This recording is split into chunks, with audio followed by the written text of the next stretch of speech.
नमस्कार, मैं हूं सौलत जबी। स्वागत है आपका उत्तराखंड के प्राइम बुलेटिन में। चलिए रुक करेंगे खबरों का। अध्यक्ष प्रीतम सिंह के नेतृत्व में कांग्रेस के एक प्रतिनिधि मंडल ने सीएम त्रिवेंद्र सिंह रावत से मुलाकात कर 3 मसलों पर सीएम से बात की। इस बाबत प्रदेश कांग्रेस के वरिष्ठ उपाध्यक्ष दसमाना ने बताया कि प्रदेश में 108 के कर्मचारियों से संबंधित और राज्य में चरमराई स्वास्थ्य व्यवस्था, दलित हत्याकांड समेत वन अग्नि से हुए नुकसान को लेकर वार्ता हुई। उन्होंने कहा कि 108 के पूर्व कर्मचारियों को पूर्व वेतन भत्तों के साथ नियुक्त करने की मांग की और दलित युवक जितेंद्र की मौत के बाद उचित मुआवजा और परिवार में से एक को नौकरी देने के साथ ही वैरागी में वन अग्नि से हुए घर और व्यापार के नुकसान पर भी मुआवजे की मांग की। दसमाना ने कहा कि तीनों मसलों पर सीएम ने आश्वासन दिया है। हमने मुख्यमंत्री जी से मांग करी कि 108 के जो पूर्व कर्मी हैं उनको उन्हीं वेतन भत्तों में दोबारा से रखा जाए, क्योंकि अब वो कहीं और नौकरी करने योग्य भी नहीं रह गए, उनकी ओवर एज हो गई है और सब लोग 52 दिन की ट्रेनिंग करने के बाद काम में लगे थे। अभी जो कंपनी काम करवा रही है वो 3 दिन की ट्रेनिंग के बाद केवल काम करवा रही है और ट्रेनिंग भी ऐसे लोग दे रहे हैं जो ट्रेनिंग देने के लिए अधिकारी नहीं है। तो मुख्यमंत्री जी के समक्ष हमने बात रखी है और हमने कहा है कि वो परीक्षण कराएं कि राज्य में क्या स्थिति है 108 की।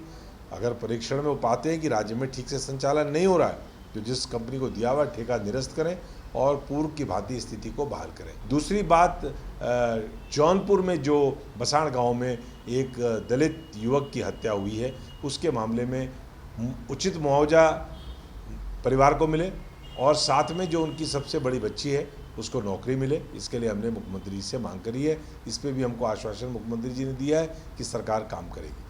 तीसरा मामला एक बैरागी वाले का है, जहाँ पर एक सज्जन का पूरा घर और पूरा व्यापार उनका जल करके राख हो गया, लाखों रुपए का उनका नुकसान हो गया। उनको मुआवजे की मांग हमने करी है। मुख्यमंत्री जी ने तीनों मामलों में उचित कार्रवाई का आश्वासन दिया।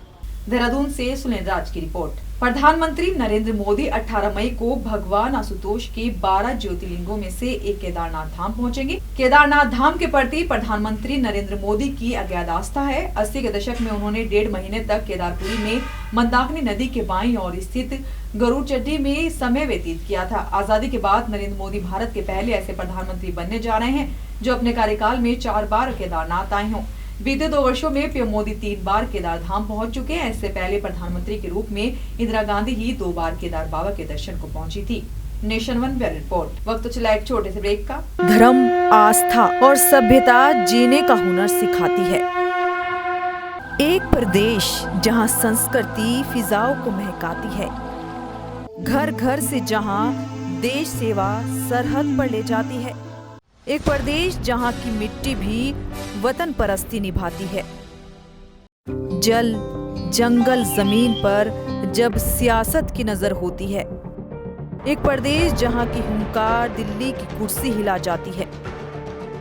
एक प्रदेश जहां मुद्दे ठहर जाते हैं, फाइलें रुक जाती हैं, लेकिन सियासत मौसम की तरह बदल जाती है।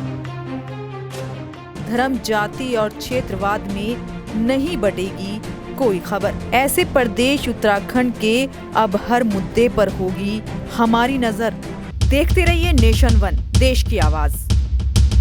ब्रेक के बाद आपका स्वागत है। चलिए रुक करेंगे अगली खबर का। उत्तराखंड के हरिद्वार जिले के ग्राम मेकड़कला में एक विशाल संत निरंकारी समागम का आयोजन किया गया, जिसमें ज्ञान प्रचारक एवं मुखी महात्मा मंगत राम जी ने गद्दी की सेवा की और फरमाया कि नर सेवा नारायण सेवा होती है।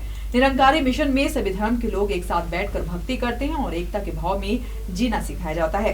वहीं इस कार्यक्रम का संचालन श्री यशपाल सिंह ने किया। इस कार्यक्रम में मुख्य अतिथि के रूप में सम्मिलित हुए सांसद प्रतिनिधि धर्मेंद्र सिंह चौहान ने कहा कि इस प्रकार के आयोजन से आपसी भाईचारा बनता है और बड़ों के प्रति सेवा भाव उत्पन्न होता है। हरिद्वार से विकास कुमार की रिपोर्ट। देवभूमि उत्तराखंड के चंपावत में स्थित सिखों के पवित्र तीर्थ स्थल मीठा रीठा साहिब में लगने वाले सालाना 3 दिवसीय जोड़ मेले का शुभारंभ हो गया है। वहीं इस मेले में भाग लेने और मीठे रीठों का प्रसाद पाने के लिए देश के कोने कोने से सिख श्रद्धालु रीठा साहिब पहुंच रहे हैं। बताते चले कि हर साल वैशाख माह की चित्रदशी से पूर्णिमा तक चलने वाले इस मेले में भाग लेने के लिए देश विदेश से सिख धर्म के साथ अन्य धर्मों के अनुयायी रीठा साहब में इकट्ठे होते हैं। चंपावत से महेंद्रपाल सिंह की रिपोर्ट। अब तक की खबरों में बस इतना ही। देश दुनिया की तमाम खबरों के लिए देखते रहिए नेशन वन। नमस्कार।